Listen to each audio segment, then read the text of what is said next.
So today we will speak about Dhruva Maharaj and see what valuable lessons we can learn from the chapter 8 of the 4th canto of Srimad Bhagavatam. It's called Dhruva Maharaj Leaves Home for the Forest.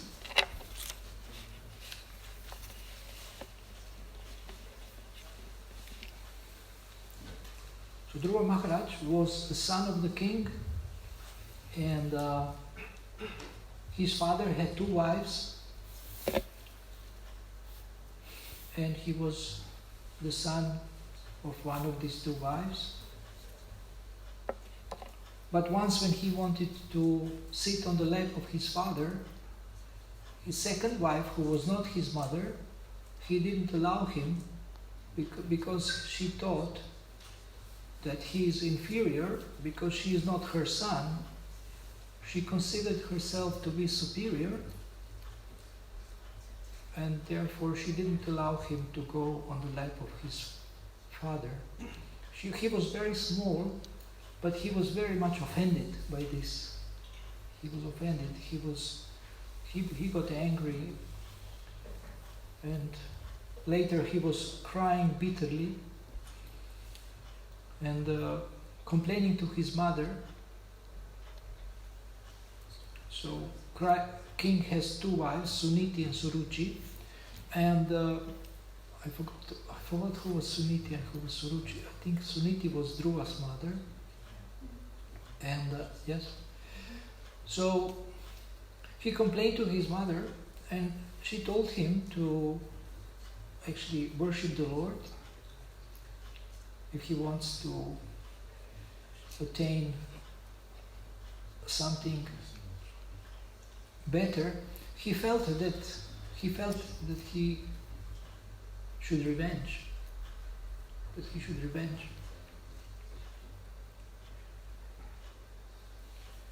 So although he was very small, he had a Kshatriya blood, and his Kshatriya blood was boiling. Kshatriya means warrior or a soldier, warrior class. But because he was also a very spiritual person and he had a spiritual master, then he decided to ask his guru what he should do. So he wanted to have a planet greater than his father's planet. His father was in charge of the earth planet, and actually he wanted to have a planet greater than his grandfather, which was Lord Brahma. So that means greater than Brahmaloka, which is bigger than earth.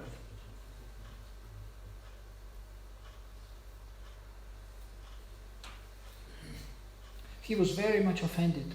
He was very much hurt by this. And you can imagine 5-year-old child. When the 5-year-old child gets hurt, usually he or she cries bitterly a lot.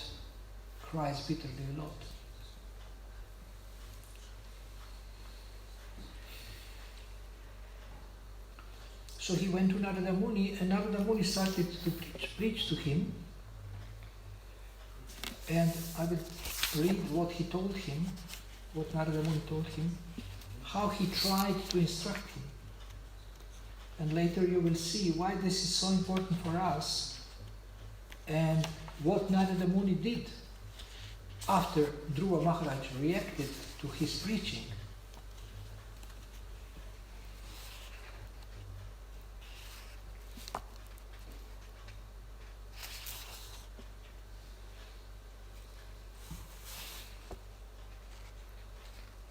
Suniti is Dhruva's mother, and Suruchi offended Dhruva very much, his stepmother.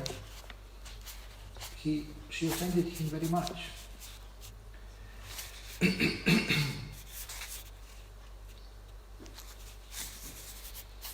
Now, his mother was also preaching to him. She told him to give up his envious attitude, and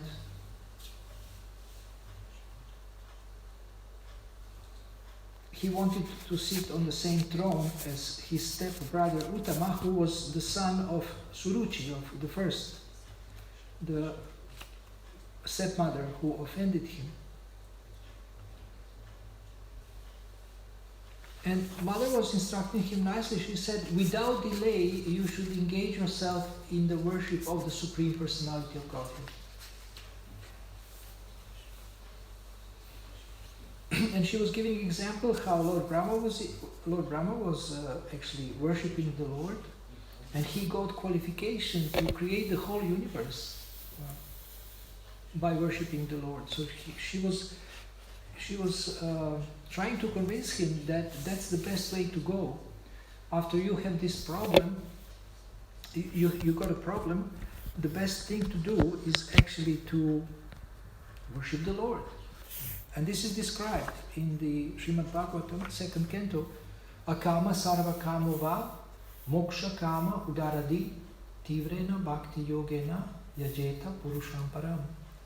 Whether you have all material desires, or you desire liberation, or you have no material desires, akama, you should engage in tivrena bhakti yogena, intense devotional service. You should engage in worshipping the Supreme Personality of Godhead and serving the Supreme Personality of Godhead. So even if one wants to fulfill his material desires, actually this is the best way to do it, to engage in worshipping the Supreme Lord. But people don't believe it, so they engage in worshipping of the demigods. Even devotees, sometimes they put Lakshmi on the altar because they want more Lakshmi. They heard that Lord Shiva is he's fulfilling desires very quickly, so they also sometimes want to put Lord Shiva on the altar. And they want to get some benedictions from the demigods, some quick money.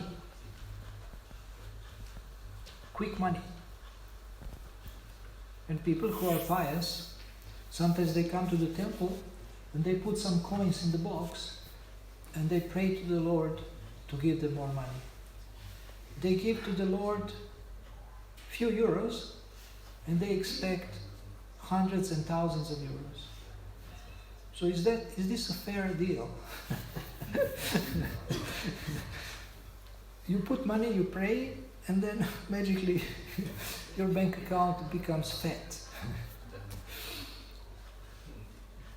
So his mother was preaching to him the best thing to do now when you are so disturbed, and even if you want to revenge, even if you want to get a bigger planet than your father or even your grandfather, Lord Brahma, or your father, you should actually engage in worshipping the Supreme Lord and serving the Supreme Lord. Then Swayambhuva Manu, his grandfather, also he did sacrifices and gave charity, and in this way he worshipped the Lord. And he achieved the greatest success. Swayambhuva Manu achieved the greatest success both in material happiness and he achieved liberation. So she was trying to convince him to take shelter of the Supreme Personality of Godhead. She was preaching quite high philosophy to him. She said, no one can help you, no one can mitigate your distress except the Supreme Personality of Godhead. So sometimes we are in distress and we think that somebody should mitigate our distress. Maybe a psychiatrist, or maybe a partner who doesn't love us or doesn't reciprocate love adequately or sufficiently. But Suniti is telling Dhruva that no one can mitigate your distressed condition.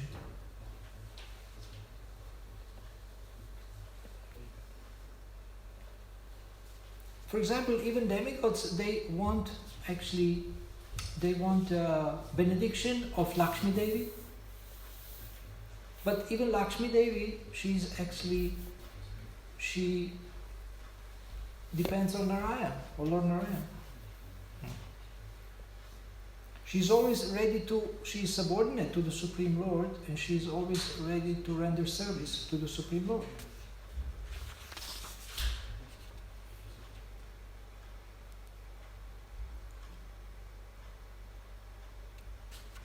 So Dhruva left his house, and then his spiritual master, his spiritual master Narada Muni, he was actually struck with wonder. He was shocked that such a small boy, now he wants to revenge, he wants to engage in some austerity to get something.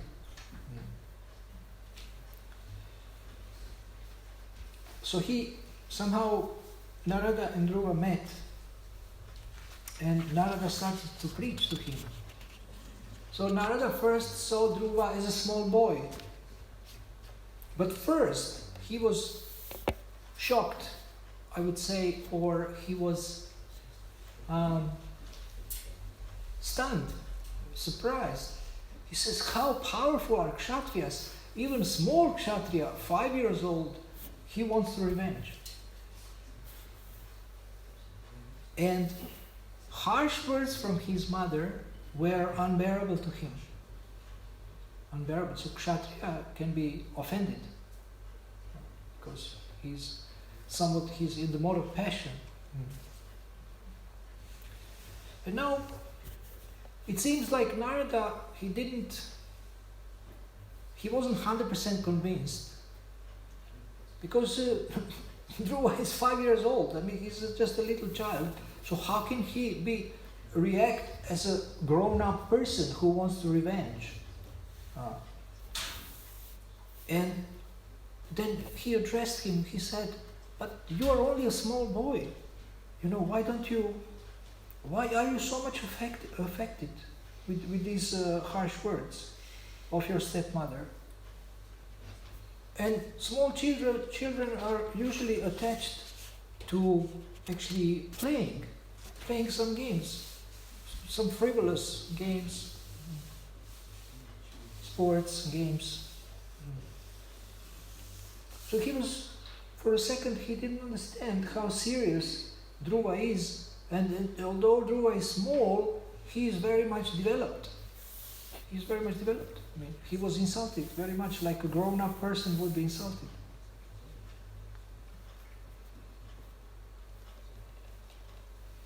And now he started to preach to him. He said, the fact that you are dissatisfied means that you are under the influence of the illusory energy of the Lord. No, Maya is forcing you to feel dissatisfied and not to be able to tolerate. You are not able to tolerate this, and you feel offended. And he was telling him about the duality of material nature, and how one should actually accept this, whatever is favorable and unfavorable, as a supreme will of the Lord. One should be tolerant, and so Dhruva wanted to undergo a mystic process of meditation so that he can achieve what he wants.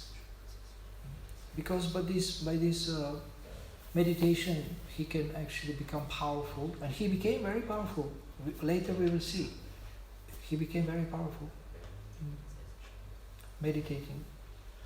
So he tried to persuade him to give up this idea. My dear boy, you should stop this. Why do you want to revenge? Why do you want to compete with your father?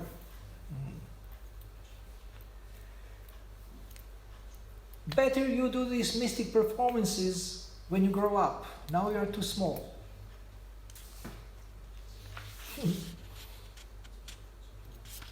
Then again, one should try to keep himself satisfied in any conditional life. We know this, but we are not satisfied. We always something is lacking for us. So in one sense, Narada is preaching to him high philosophy. He's preaching high philosophy. You should be satisfied in any conditional life. You should be satisfied with khichdi, and don't expect samosas and gulab jamuns every day for lunch. Here in Koeln temple, prasadam is amazing every single day. It's like every single day is Sunday feast. And you have amazing cooks. I think they will all go back to Godhead in one airplane. which has maybe a picture of a Hare Krishna cook. So Dhruva was patiently listening. Narada is preaching this high philosophy, trying to turn around his mind to persuade him, and then we will see what happened. Now we are coming to this verse and an amazing purport by Srila Prabhupada.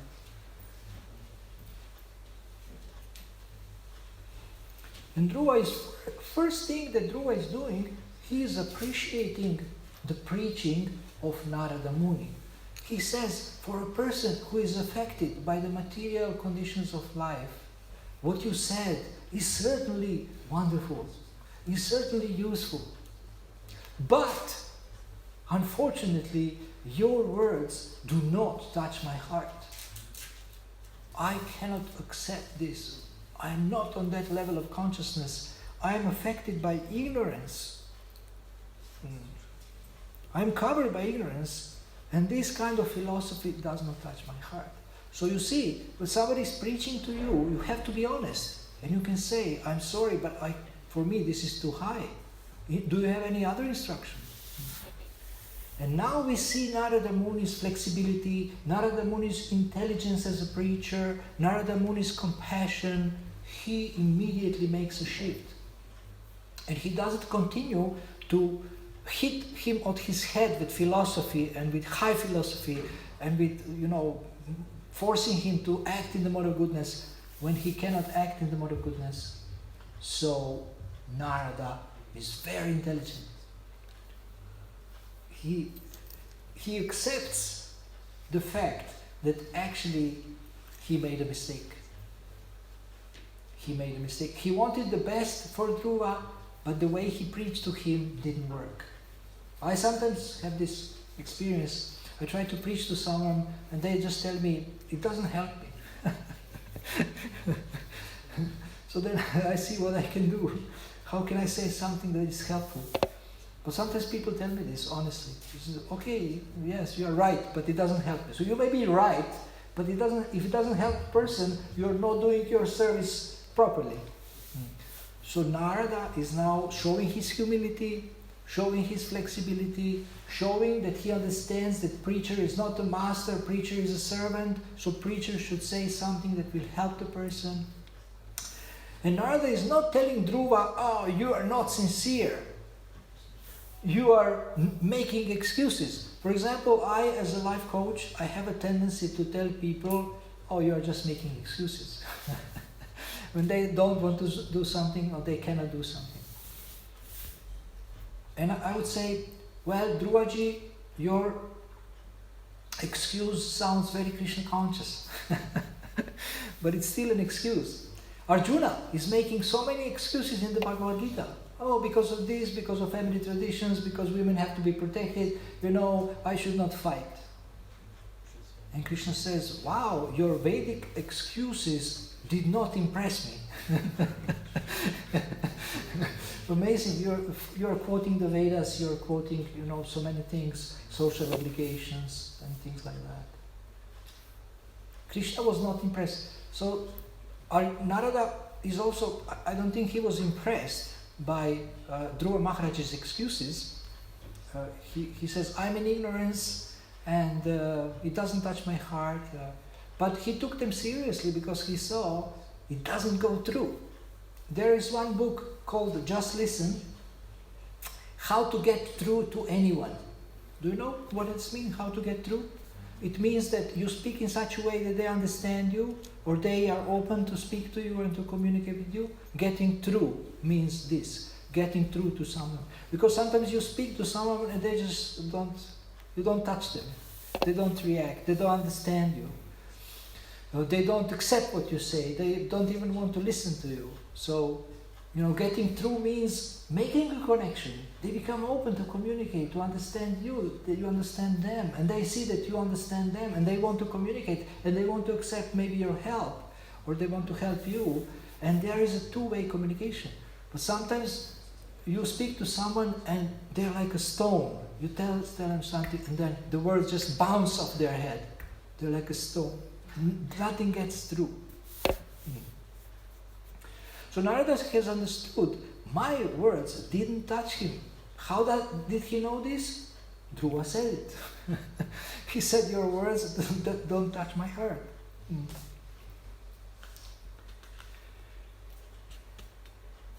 And in the purport, it's like a, I would say, epic purport, historical purport. Prabhupada explains something very important for us, which I will get back to shortly. But let's see what else Dhruva told Narada Muni.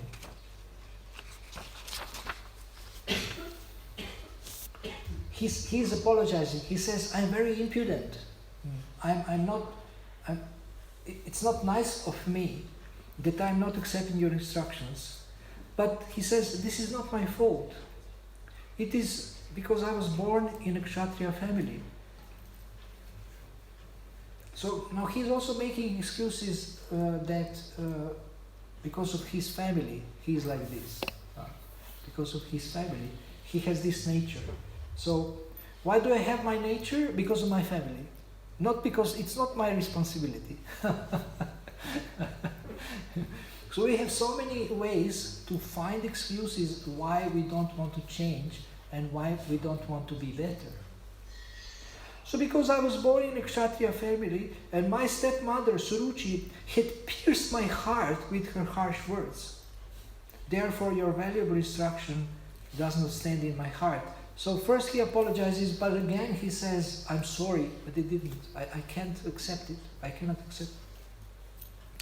And now here, what is very important, let me see the Sanskrit.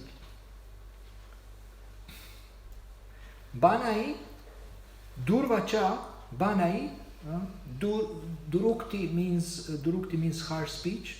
So Durvachaha, Banaihi, arrows of harsh words. Binne means pierced. Durvacho Banair Nabinne. Durvacho Banair Nabinne is part of this verse. That my heart was pierced by the harsh words, by the arrows of my stepmother Suruchi's speech. So therefore one has to be very careful how one speaks, because harsh speech can really, it goes deeper than the arrows. If you shoot arrows in somebody's heart, actually harsh words go deeper than these arrows, because they hurt very much. And here is also a long purport about this to Srila Prabhupada. And now Dhruva is expressing what he wants. He wants to occupy a position more exalted than anyone, even Lord Brahma, his grandfather. He wants to occupy a position more exalted than anyone has achieved within 3 worlds. So now he says, what is the honest path to follow by which I can achieve the goal of my life? He says this is now the goal of my life. So to revenge by showing that he can be higher, he can be better, he wants to compete. He can be higher, he can be better than his father, even his grandfathers. And now he's so pious, he's so godly that he says, what is the honest path? Honest path. So for example, somebody approaches you and says, how can I honestly make money? How can I honestly make money? Or how can I make money in a Krishna conscious way? And then you can tell them what you know, or you can direct them to Srila Prabhupada's teachings. Srila Prabhupada gives so many instructions about wealth, abundance, money. There is so much financial intelligence in the scriptures. Now you are wondering, what is it? I want to hear it. I'm really interested in making money in a Krishna conscious way. So I will tell you later, but you have to pay me percentage of your earnings. If you make a lot of money. I think that's fair. Because I'm revealing to you spiritual secret of making money.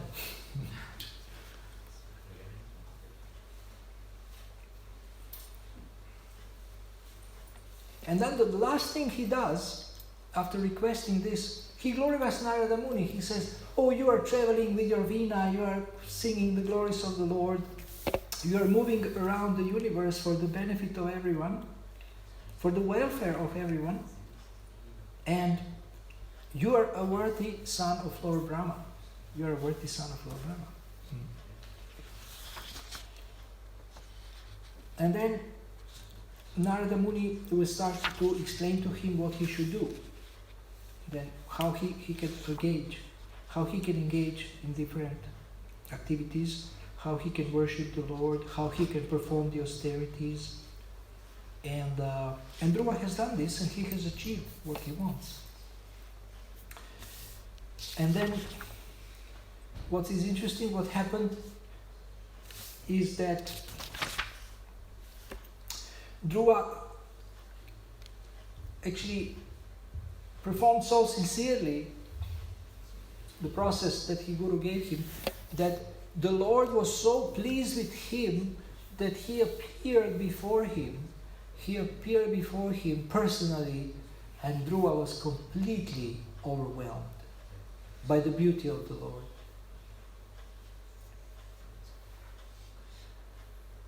And he said, Swamin kritartos mi varanayache, mighty Lord, I was looking for broken glass in the form of material things, fulfillment of material desire, but I have gotten the most precious jewel, your audience, your darshan. Your audience, your darshan. So, and at that time, when he was looking at the Lord, and it says he was drinking the Lord with his eyes. He was looking like this. He forgot completely about his material desires. So sometimes we have that experience that we are completely satisfied in kirtan, in glorifying the Lord, in hearing about the Lord, or honoring Krishna Prasadam. We completely forget about material desires that are torturing us for so many lifetimes, and we are completely satisfied. So he forgot for some moments about this. And although he has gotten the planet which is called Dhruva Loka, or pole star, this planet is still there. This was not anymore his main goal in life. He saw that there is something more pleasurable, something higher. And now let us go to the purport of the verse where Dhruva has first said the first time that your instructions don't touch my heart. It's verse 35.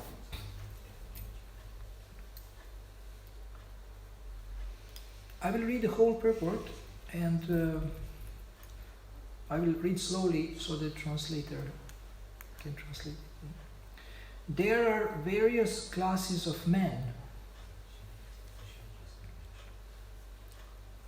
One class is called akarmis, referring to those who have no material desire. Desire must exist, either material or spiritual. Material desire arises when one wants to satisfy one's personal senses. One who is ready to sacrifice anything to satisfy the Supreme Personality of Godhead can be said to have spiritual desire. So this is how do you know that you have a spiritual desire?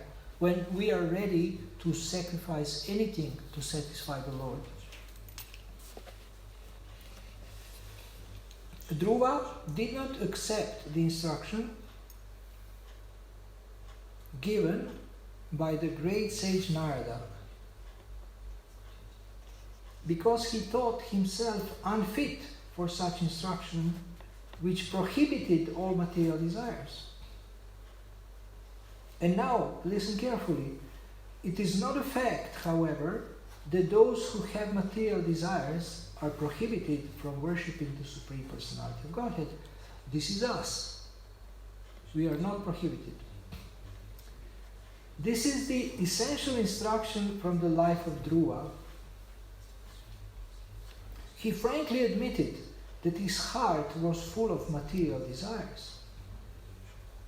First of all, he was very much affected by the cruel words of his stepmother, whereas those who are spiritually advanced do not care about anyone's condemnation or adoration. This is what Narada tried to explain to him, that in the Bhagavad Gita says you should be equal in fame and infamy. Whether somebody praises you or criticizes you, you should be the same. But he couldn't do that. So he admitted. So one lesson from this is that the disciple should be honest what he can do at the moment. The disciple should honestly tell Guru, not when Guru comes everything is okay, and when Guru goes we have so many problems. Because Guru is like a doctor. If we don't tell doctor what is hurting us, how he can help us, and how he can heal us. And sometimes we have this awakening that from time to time we see where we are. Sometimes we think, oh, I have overcome this attachment, I have overcome this weakness, but it comes back. And then we see, oh my God, it's still there. I have to do something about this seriously. So when you see where you are, then you can go forward. If you think you're here, but you're actually here, you're in illusion. You can try to keep other people in illusion that you are very advanced, but this doesn't help you. So you first have to be honest with yourself. Now, some people may say, well, I am honest. I am in Maya. So therefore, I have material desires, I have sinful desires, I am honest. This is not honesty. Just to admit your weaknesses is not honesty. Honesty means you recognize your weakness and you also agree to work hard to overcome it. You agree to work hard to overcome it. So the disciple has to be honest. And then misinterpretation of our philosophy can create a very judgmental culture in our movement.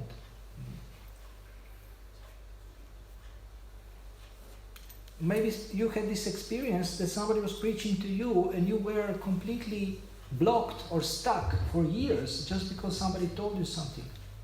And you misunderstood the philosophy, or they misrepresented the philosophy to you, and you are suffering so much and you have no hope because they preach top down and they make you feel guilty and they judge you. So those who actually present Krishna consciousness should be very careful how they do it. And they should do it in an expert way so that everybody sees a light, everybody sees a hope, everybody sees that they can make progress by small steps. And this is what Narada gave to Dhruva, that by certain steps he can make advancement and also achieve what he wants.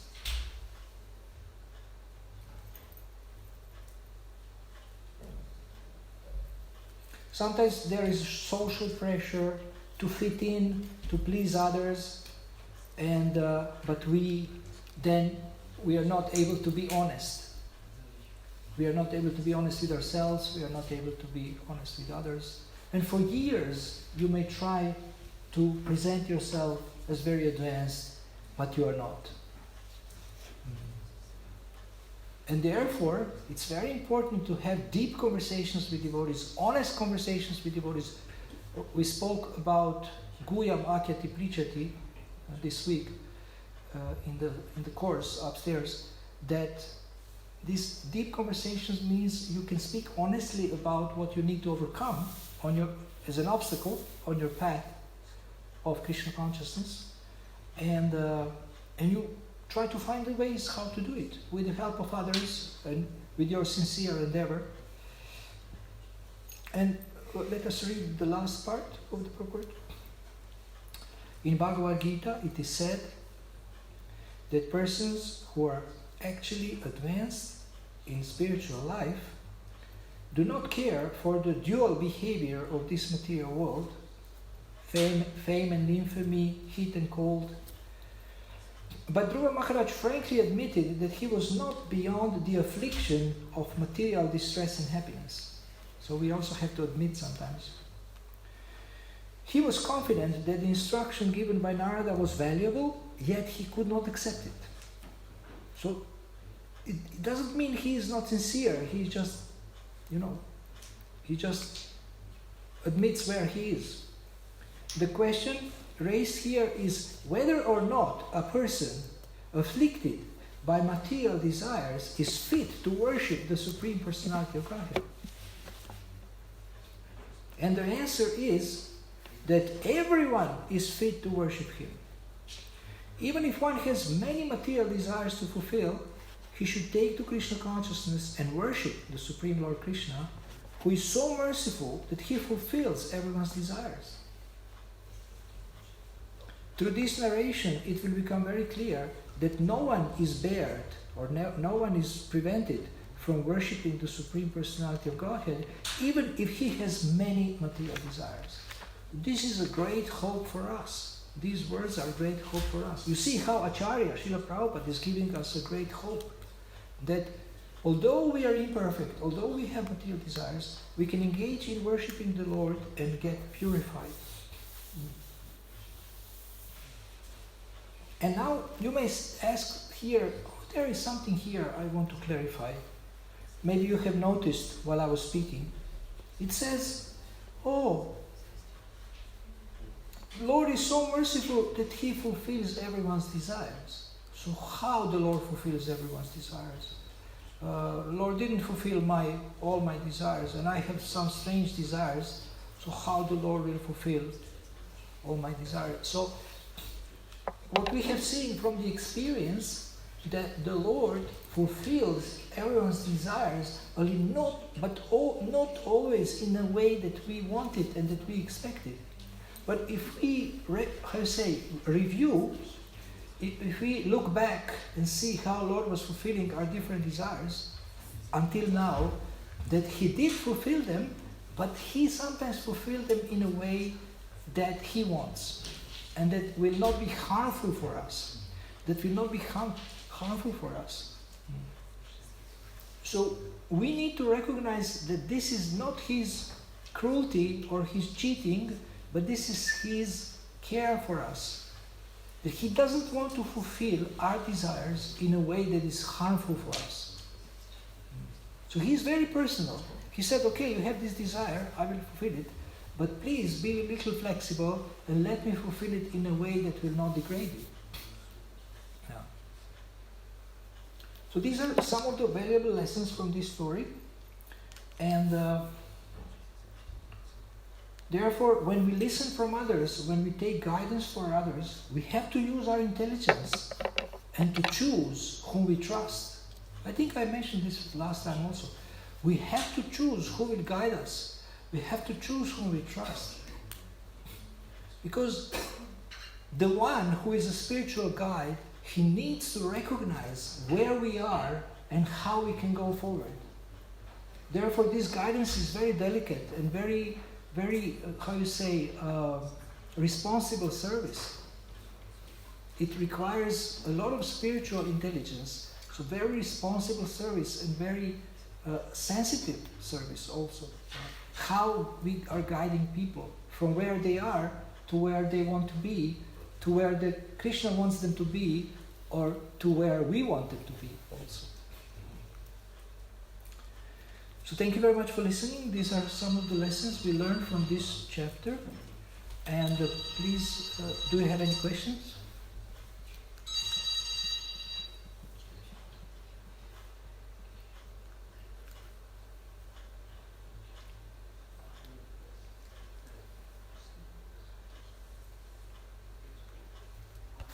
Okay. Thank you very much. Hare Krishna. Srila Prabhupada ki jai.